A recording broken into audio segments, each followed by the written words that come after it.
Welcome po sa aking channel, Love9 TV. Nandito po tayo ngayon sa isang busy road o area ng Tanza, Cavite, kung saan meron po tayong bagong video presentation, isang income generating na residential commercial building. Ito po ay 4-story.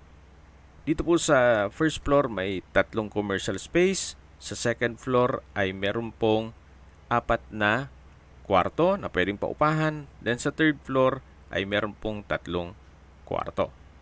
At meron pong roof deck sa fourth floor. May floor area po ito na 500 square meters more or less at may lot area na 130 square meters.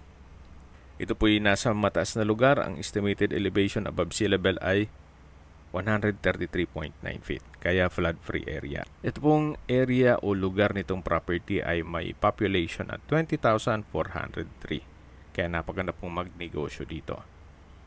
Then mula naman po sa SM13, 9.2 kilometers lang po ang distance at ang travel time is 31 minutes. At mula naman po sa SM Tanza, ang distance is 9.3 kilometers at ang travel time is 32 minutes.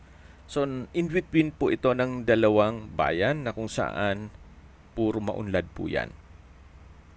Kaya maganda pong magnegosyo dito sa area to. Ang full video presentation po ay mapapanood nyo sa aking main YouTube channel na Love9 TV Official. Tungkol naman po sa dokumento nito, ito'y titulado, buhay po ang may-ari, kaya wala po kayong maging problema sa documentation o sa transfer ng title.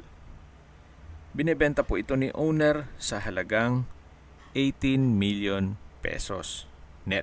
Ibig mong sabihin, si buyer na po ang sasagot sa lahat ng taxes at expenses with regard to documentation. Tawag lang po kayo sa aking numero. Maraming salamat po.